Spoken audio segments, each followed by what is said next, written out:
Noakhali সেনবাগে BNP ঘোষিত রাষ্ট্র কাঠামো বিনির্মাণ ৩১ দফার লিফলেট বিতরণ করা হয়েছে। নোয়াখালী থেকে মোহাম্মদ আবু নাসের জানান, শুক্রবার বিকেলে সেনবাগের ৫ নং অর্জুনতলা ইউনিয়ন বিএনপি ও অঙ্গ সংগঠনের আয়োজনে ছিলনিয়া বাজারে এই লিফলেট বিতরণ করা হয়।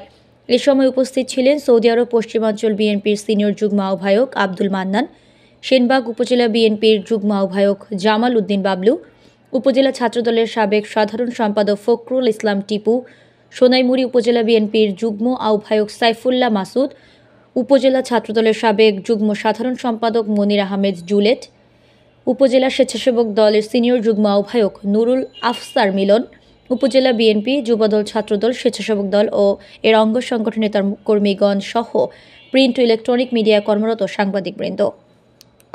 আমরা এমন একজন নেতা চাই যার নেতৃত্বে সংগ্রামে শিক্ষাঙ্গন উন্নয়ন হবে।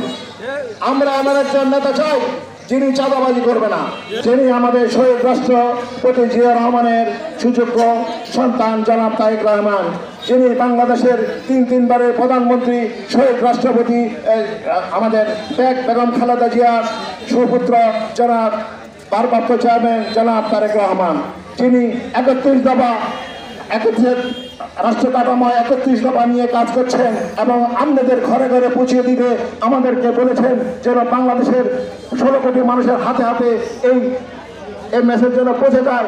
আগামীতে বাংলাদেশে ঘোরার জন্য এই ৩১ দফা এখানে আছে। ৩১ দফা নিয়ে আমরা সবাই কাজ করব। আমরা ৩১ দফা নিয়ে কাজ করলে অবশ্যই দেশের পরিবর্তন আসবে। দেশের পরিবর্তন হতে হলে আমাদেরকেও পরিবর্তন হতে হবে। আমাদেরকে পরিবর্তন হতে হলে আমরা একে অপরকে সহযোগিতা করতে হবে। আমরা আমাদের শহীদ রাষ্ট্রপতি জিয়া রহমানের আলোকে আমরা দেশকে আলোকিত করব।